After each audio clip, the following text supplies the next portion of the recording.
तेनालीराम सीधे काली मंदिर पहुंचे और वहां बैठे संत द्वारा दिए गए विशेष मंत्र का जाप शुरू कर दिया। जैसे ही उनका 1,00,000 बार जप पूरा हुआ, माँ काली अपने सैकड़ों मुखों वाले भयानक स्वरूप में प्रकट हुई। उनका रूप इतना विकराल था कि सामान्य इंसान की तो रूह कांप जाती, मगर तेनालीराम तो अलग ही थे। डरने के बजाय जोर जोर से हंसने लगे। माँ काली ने हैरानी से पूछा, वत्स, मैं इस रौद्र रूप में आई हूँ और तुम भयभीत होने की बजाय हंस क्यों रहे हो? तेनालीराम ने मुस्कुराते हुए कहा, माँ, मेरी तो केवल एक नाक है और जब मुझे सर्दी जुकाम होता है तो जीना मुश्किल हो जाता है। आपके तो 100 मुंह हैं, यानी 100 नाकें और हाथ बस 2। मैं सोच रहा था अगर आपको कभी जुकाम हो जाए तो आप कैसे संभालती होंगी। उनकी मासूम हंसी और चतुराई देख माँ काली भी मुस्कुरा उठी। फिर उन्होंने 2 कटोरे उनके सामने रख दिए और बोली, पुत्र, इनमें से एक में असीम ज्ञान है और दूसरे में अपार धन। इनमें से एक चुन लो। तेनालीराम ने विनम्रता से कहा, माँ, चुनाव करने से पहले क्या मैं दोनों हाथ में उठा सकता हूँ? काली ने अनुमति दी, लेकिन जैसे ही उन्होंने कटोरे थमाए, तेनालीराम ने तुरंत दोनों को मुंह से लगाकर खाली कर दिया। अब तेनालीराम की इस अद्भुत चाल का क्या नतीजा होगा, जानने के लिए देखना न। पिछले भाग में आपने देखा तेनालीराम मंदिर पहुंचकर माँ काली का स्मरण करते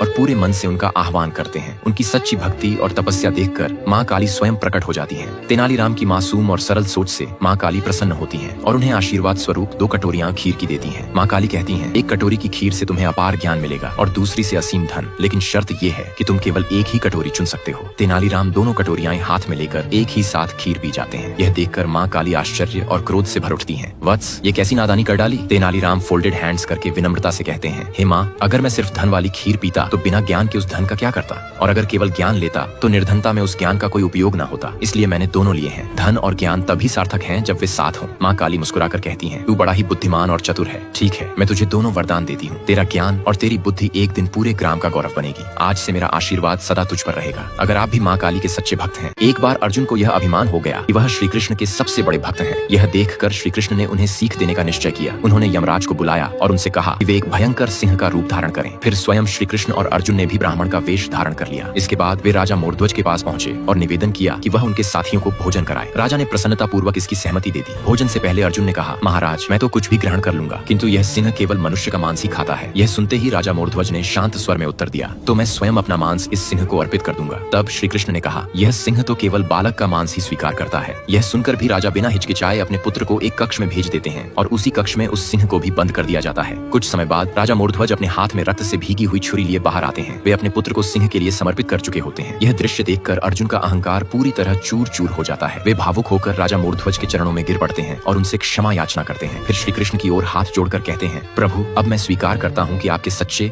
और श्रेष्ठ भक्त राजा मोरध्वज ही हैं। यह सुनकर श्री कृष्ण मुस्कुराते हैं और दोनों अपने वास्तविक स्वरूप में प्रकट हो जाते हैं। तभी वह कक्ष खुलता है और राजा का पुत्र जीवित और स्वस्थ अवस्था में बाहर आ जाता है। सभी के हृदय भक्ति। जब सूर्य पुत्र शनि का जन्म हुआ तो सूर्य देव बेहद क्रोधित हो गए। उन्होंने शाप दिया, यह बालक जीवन भर अंधेरे में रहेगा। यदि कभी उस पर सीधी धूप पड़ गई तो इसका अस्तित्व समाप्त हो जाएगा। बेबस माँ अपने बच्चे को घोड़े पर बिठाकर अंधेरी दिशाओं की ओर ले चली। पीछे से सूर्यदेव लगातार मंत्रों से रुकावटें खड़ी कर रहे थे। बड़ी मुश्किल से सूर्योदय होने से पहले वह एक गहरी घाटी में उतर गई और अपने पुत्र को बचा सकी। यह बच्चा साधारण नहीं था, उसकी किस्मत में असाधारण शक्ति लिखी थी। माँ ने उसका नाम रखा शनि। लेकिन सवाल यह था कि सूर्यदेव शनि को क्यों स्वीकार नहीं कर पा रहे थे। दरअसल जैसे ही बच्चे का जन्म हुआ, पिता सूर्यदेव ने ही उसे मानने से इनकार कर दिया। यह देखकर माँ की आंखों से बेबस आंसू बह निकले। जैसे ही आंसू शनि के पैरों पर गिरे, बालक ने अचानक एक अनजानी ऊर्जा महसूस की। उसने सीधे पिता की ओर अपनी नजरें जमा दी। तभी एक अजीब घटना हुई। सूर्यदेव के चमकते शरीर पर ऊपर से नीचे तक रहस्यमयी काली छाया छा गई। यह पहली बार था जब उनकी रोशनी को किसी ने ढका था। तेजस्वी सूर्यदेव उस पल असहज हो उठे और उनके आसपास खड़े देवगण भी हैरान रह गए। माँ ने तुरंत बच्चे की आंखें ढक दी,